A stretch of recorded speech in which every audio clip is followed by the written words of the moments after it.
everyone, I am Nicole Reynolds, Director of Technology at Metrolina Regional Scholars Academy. Today I'm going to discuss how to beat the burnout. Now, I was a former beginner teacher and I was so involved that I was burnt out by at least year two. I was overly involved. I was overly committed, and that's not a bad thing. However, I had to learn some power of various words and phrases to use so that I can focus and be the expert not only in my classroom, but give the best to my students. What happens is sometimes we get so involved and we touch on this and we touch on that, that we show up 50% at the times we are supposed to show up 100%. Now, of course, this year has looked a lot different from most years, but we give so much of researching and trying to do this and trying to try something new that we lose ourselves and we lose our creativity because of the burnout. We have to be careful and be able to articulate what we need, not only from our leaders, but from our students, our parents, and our coworkers.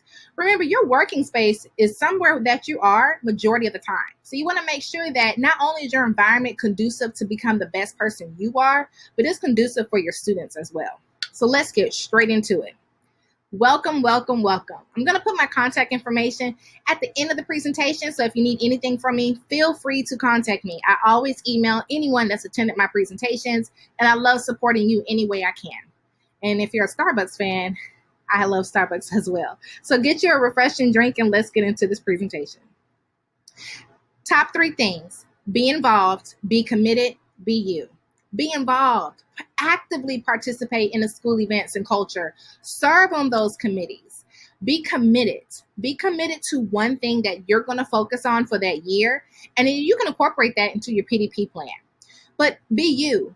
What's something that you love to do? What are you excited about? For me, one thing I loved doing was events, and so naturally I went into doing prom and homecoming and helping out with the football things or any type of event the school had. Now, when I transitioned to teaching a different school or different content, I had to figure out what works for me. So if I didn't see that event, I created it. I was an advisor. I love being an advisor for FBLA. I love figuring out what I could do as an advisor, taking students to different conferences and workshops. It was amazing. But I found what I love to do and what I can bring to the students. And it was an amazing experience, not only for them, but for myself as well, because you are in your career. So you want to do things to develop and nurture your career as well, just as you want to develop and nurture your students. Actively participate in school events. It's not complicated. You can't go to every game, but that builds so much rapport and relationships, not only with your students, but with your coworkers and with the parents. And again, depending on the age group, would depend on the event that you attend. Now with the virtual options, there's no reason why we can't attend unless we do have a prior obligation. Now this one was a big one. I'm not going to lie. The power of no. It is okay to say no. Thank you for inviting me to serve on that committee. However, at this time, I'm already obligated at X, Y, and Z. Eloquently, you can say no to a couple of things. Sometimes beginner teachers kind of get handed over a lot more than they can handle.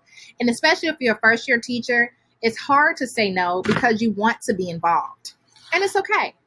Thank you so much for considering me. However, come up with a phrase that works for you. Unfortunately, I don't accept it past this date, but what I can do is I would love to work with you on that project. However, find a way to say no. Have a balance. If you say yes to everything, you won't have time for yourself. One thing that I had to learn over time was the flow versus the force. Understand what works for and the flow of your classroom. Sometimes we learn these new ideas, these new strategies, and we want to immediately try them. And that's great because great practitioners are great. But you got to figure out what strategies work with and for your classroom. For example, there's a quiet 5. You may want to do a quiet 5 at the end of the class and listen to music or maybe do a meditation. But that quiet 5 may only work for your morning classes. You may want to have more movement activities for your afternoon classes, especially after lunch. Look at your teaching style. Look at your students' learning style and try to find a way where you can make sure you are teaching how they learn. Again, teaching how they learn. That requires us to change a lot about ourselves, but we want to do it to where it makes a positive impact in their educational experience. Example number 2 is rhythm and movement in your classroom. What is the rhythm? How smooth does it go? When they come in, is it the same thing? Are you consistent with the check-in, the do now, the agenda? How can you make it easy for yourself to be consistent? How are you holding them accountable, and how are they holding you accountable? You want to make sure that whatever you're using, whatever strategy, whatever tool, here's a big one, whatever technology tool or website, you're consistent enough with it so it can have a smooth rhythm and movement to it. It works seamless into your classroom. Sometimes SEL and culturally inclusive and responsive is difficult for people because it's not a natural flow. Think about your school culture. How is it a part of your classroom culture as well? Because we know that sometimes when we force it, it's not going to be as received as we want it to be. So again, consider the systems that you have, how you accept assignments, how you give feedback, what makes you the most productive. To say that things are due but you don't give them feedback is not fair to the student. How are your rubrics designed? Are they designed so that it's intriguing, so that they know what to do? Is the expectation clear? Or is it just, oh, you're going to get this grade if you do this and if you don't do that? Or are you given assignments with detailed information, with examples, maybe with some extra support? Remember, your flow versus your force. One thing we have to do is always reflect. Look back in the mirror and let's see where is our strength and where is our weakness. Now, identify the same thing within your students, within your teaching, and do something for yourself. How can you develop more? This is when you identify your weakness and you actively look and participate in professional development. This can be within your school district or school. This can be with someone who is more seasoned in that department. It can also be with the national professional organization. There are plenty of organizations out there, and some of my best experiences with professional development came from fellowships, came from national participation. I attended a session in Texas. I never would have thought I learned something from another state that will make so much impact in my classroom. I had so much access to resources. I couldn't even use them all in one academic year, but I still was able to use that information. And my weakness was trying to find lesson plans that were curated for my content. At the time, I taught CTE, and it was so hard to find relevant content that not only had the rigor, but have the fresh ideas that would keep my students engaged. Now look at your strength. What are you good at? What are your students good at doing? How can you bring your strength to the platform to give not only your school culture some more support, but what about your neighboring schools and districts? What can you do together? Now let's do this. Build relationships authentically. Serve on committees. Actively serve. Move around the building. Get to know other people in the building. Say hi to the social studies teacher across the hall. Maybe partner on a project in an upcoming semester. Participate in school events and plan accordingly for that. Instructional technology is a unique thing. However, remember, it is a tool. So you want to think about a couple of things. Number one is PII. Consider your students' personal identifying information. So if you're going to use something like Kahoot, Quizzes, if you're going to use Quizlet, the list goes on. Nearpod, when you're activating these items in your classroom, what is the PII? Make sure that you're not putting the student's whole name, their student ID number, a birthday. Have them create something about their favorite color, maybe an animal, maybe a theme for each class, so that their personal information is protected as much as possible. Real-time reports. Use sites that give you real-time information and reports that you can later go back to and refer to see what your students were able to grasp and what they were not able to grasp. Quizzes is great with that. Nearpod is great with that. Oh, the list goes on. Use timers in your classroom so that you can kind of stop them. Classroom screen is great for elementary and middle school students. You can even use it in high school settings. Learn how to translate the data that you receive and how it's going to work best for you and your students. So even if you were to look at an iReady report, what does that mean? What does that scale mean? So take the time to really learn how this data can really transform the learning for your students. And dive in, invest into learning. Now, I'm not saying go back to school if you don't want to. What I'm saying is take the time to learn the platform. Seesaw is an amazing platform, but it may not work best for you. Think about the devices that you're using, that your students are using. Some people have smart boards but don't know how to use the smart technology that complements that. Some people may be on Gmail or Outlook. What platforms naturally work best with others in an integrated way? Google Classroom is amazing. It has some fun features. But if you don't take the time to invest in learning how you can use Google Classroom, you'll never know that Google Classroom has unique features on the app that it does not have on the actual device if you were to use a laptop. You can randomize your class on the app if you have your phone or an iPad, but you won't be able to do that on the device. Take the time to learn your productivity tools.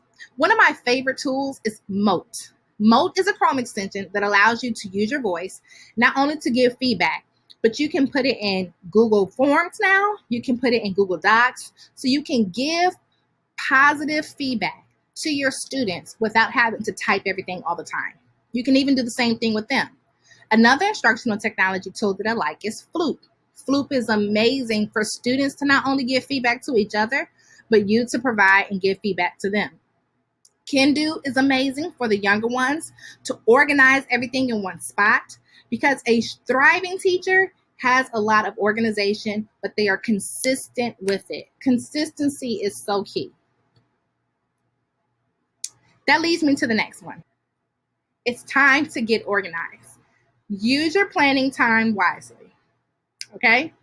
Create a system with grading and providing authentic, valuable feedback to students so that they have an opportunity to give you their best. Remember, you're helping them cultivate these skills they may not have, and it is an ongoing learning experience. You may have to train them how to email. You may have to show them how to do that, depending on the grade and age level. You may have to set the expectation, but first you need to show it, model it.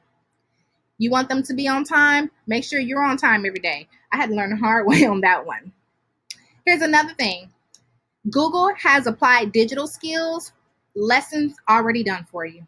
Already done with videos and projects. So depending on the grade level, you can see something that works best for you. And they have projects that are aligned to the ISTE standard. Get organized. Find things that work for you and that work for your students. You don't have to stay up all night trying to do a lesson plan. There are lesson plans already created for you. You need culturally responsive information. You want to learn how to be more inclusive. It's already there. You just have to find the one. I believe it's edchange.org. I'll link that in the presentation. Great resource, but it's overwhelming. So you have to take the time to dissect everything you need so that you can organize the flow, the activities, the feedback, the way you're going to give feedback. And your organization is going to depend on the amount of preps you have. And what you do for year A or semester 1 may look very different. Talk to your seasoned teachers in the building. Ask them what has worked best for them. But grading and giving feedback quick is a really good thing. Teamwork. Be an innovative educator. Cultivate your team and be part of a team. Don't just take, give and take. What can you do for someone else? Be an active team player. Identify what your role is as a team player. And also, if you want to be the team leader, what is your role as a team lead and what can you do as a team lead? How can you actively show your transition between player to leader? And how have you changed the dynamics because of your role as a leader and because of your membership as a team player? Meet with your school leadership team. What can you do? What do they need more of from you? Have transparent, professional conversations to learn what they need from you. See, sometimes we believe we're giving our best, but we may not see our weakness. But if you are open to honesty and some really good professional criticism, ask them what would work best to become your best for the school and for your students. Make a strategy and plan. Go into the academic year with a plan. Take some time. You're going to have to make your blueprint. Get your course blueprint. Get your pacing guide. Start planning out what you want to do. For example, April is Financial Literacy Month. So what activities can I do? Who can I partner with and do some of these units? What about February is National CTE Month. What can I do to highlight and maybe do some interviews, some mock workshops? What guest speakers can I bring in? See, now with technology, there is no reason why we can't have guest speakers. Use NetPress, I believe it is, to have a guest speaker come in. National Geographic has guest speakers all the time. So find different organizations. NASA did the whole thing with Mission to Mars. Lesson plans done, activities already planned out. If you are a member of Discovery Ed, I mean, the list goes on. So that's why I say when you find instructional technology that works, see what else can it do for you and what PD do they have available to you. Practice new things and understand the power of pace. Pace yourself. It's not a marathon. Take your time. Pace yourself. Do what you can today. Table the things you can for tomorrow, but don't get in the habit of procrastinating. Partner with people who can make it happen.